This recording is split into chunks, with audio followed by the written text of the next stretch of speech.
नमस्कार सकलके मेघमालार आरो एकटी नतून भिडियोते तोमादेर स्वागत जानाई।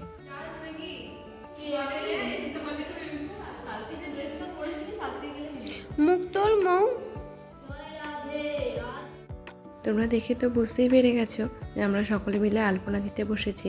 তো সেদিন কলেজে আলপনার কম্পিটিশন ছিল, তাই সবাই মিলে বসেছিলাম যে যার মতো মনের মতো করে আলপনা দিতে। আর প্রথমে যে মেয়েটা বসেছিল আমার পাশে, ওর নাম অনিন্দিতা, নামটাও যেমন মিষ্টি, মেয়েটাও খুব ভালো, আর আমাকে এই কাজে অনেকটাই ও সাহায্য করেছে। আর এদিকে সময়টা ওর মনের মতো আলপনা দিচ্ছিল। আমি যখন ক্লাস 12-এ পড়তাম তখন ওর মায়ের কাছে আমি পড়তে যেতাম। তো ও তখন অনেক ছোটো ছিল, মেয়েটাকে খুব মিষ্টি লাগতো, তবে এখন বড় হয়ে গেছে, এখনও সেই রকমই রয়েছে।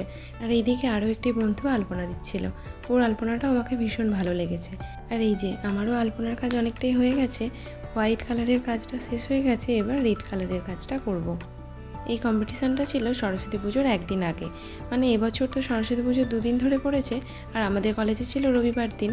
তো রবিবারের আগে অর্থাৎ শুক্রবার দিন আমাদের কলেজে এই কম্পিটিশানটা ছিল। তবে অনেক জায়গাতেই আলপনা দেওয়ার ছিল, সেগুলো আবার আমরা পরের দিন এসে দিয়েছিলাম, মানে শনিবার দিন।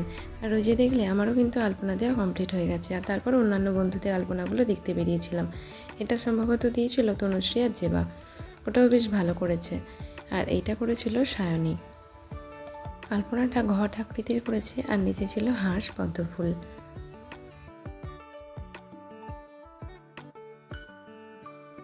আর এই আলপনাটা দিয়েছে আমাদের সুমন ভাই, ওর কিন্তু সব কাজেই খুব উৎসাহ।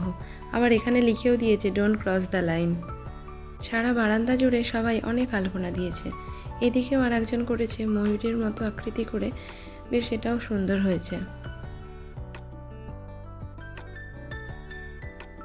এই আলপনাটা তবে আমাকে খুব ভালো লেগেছে, গোল সার্কেলের মধ্যে আমাদের কলেজের নামটা লিখেছে, বেশ সুন্দর লাগছিল দেখতে। আর এই আলপনাটা দিয়েছে বৃষ্টি আর রিয়া মিলে, এটাও বেশ সুন্দর করেছিল। তোমাদের পরে সব ছবিগুলো দেখাচ্ছি। তো তার পরের দিন সবাই মিলে চলে গিয়েছিলাম ঠাকুর আনতে, আমাদের এই পাশের গ্রাম ঝিকিরায়। আর আমার সাথে ছিল সময়িতা, যে ক্যামেরা করছে, আর পিছনে ছিল সায়নী।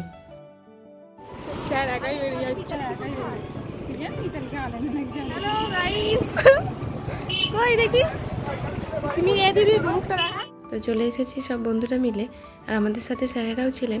তো স্যারেরা বললেন যে কোন ঠাকুরটা নিবি তোরা পছন্দ কর। কিন্তু ঠাকুর কি আর পছন্দ করার জিনিস, যেটাই দেখি সেটাতেই মুগ্ধ হয়ে যাই, কারণ মা তো মাই হয়, মায়ের কি আর পছন্দ চলে? সত্যি প্রতিমা শিল্পীরা তাদের কতটা দক্ষতা দিয়ে মায়ের মুখগুলো এইভাবে সুন্দর করে ফুটিয়ে তোলেন, কি অপূর্ব লাগছে তাই না দেখতে। চারিদিকে শুধুই মা সরস্বতী, বাইরে কয়েকটা ছিল, কিন্তু ভিতরটায় না আসলে হয়তো জানতেই পারতাম না যে এত ঠাকুর একসাথে রাখা।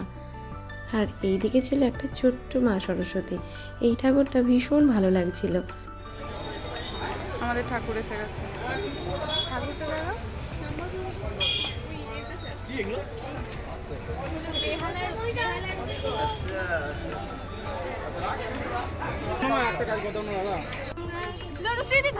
খাওয়া হয়ে গেছে, শেষ। তনিমা শেষ করে দিয়েছে, এরাও তাই। হ্যাঁ,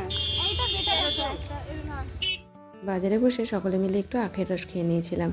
তো বলতে বলতে আমাদের কলেজে ঠাকুরও চলে এসেছে। আর এইদিকে হয়েছিল এক সমস্যা, আলপনাটা দিচ্ছিলাম সবাই মিলে বলতে কলেজে যতজন সেদিন গিয়েছিলাম, মানে ছেলে মেয়ে সবাই মিলে।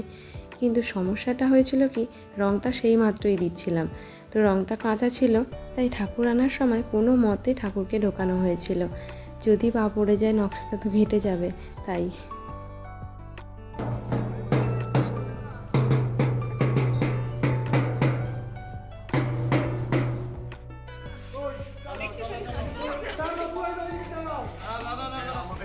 ওই আলপনাটা কিন্তু নতুন, আলপনাটা দেখে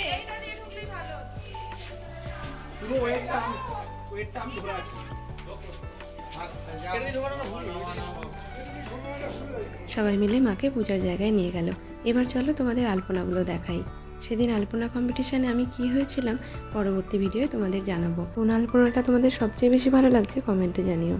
আর আমার আলপনা দেওয়ার এই সাদাটা ভালো লাগছে নাকি লালটা দিয়ে ভালো লাগছে সেটাও কিন্তু অবশ্যই জানিও। পুজোর দিনটা আমাদের কেমন কাটলো সেটা তোমাদের সাথে নেক্সট ব্লগে শেয়ার করব।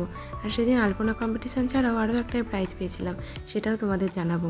তোমরা আমার চ্যানেলটি সাবস্ক্রাইব করে আর ফেসবুক থেকে ফলো করে দিয়ে আমার পাশে থেকো। নমস্কার।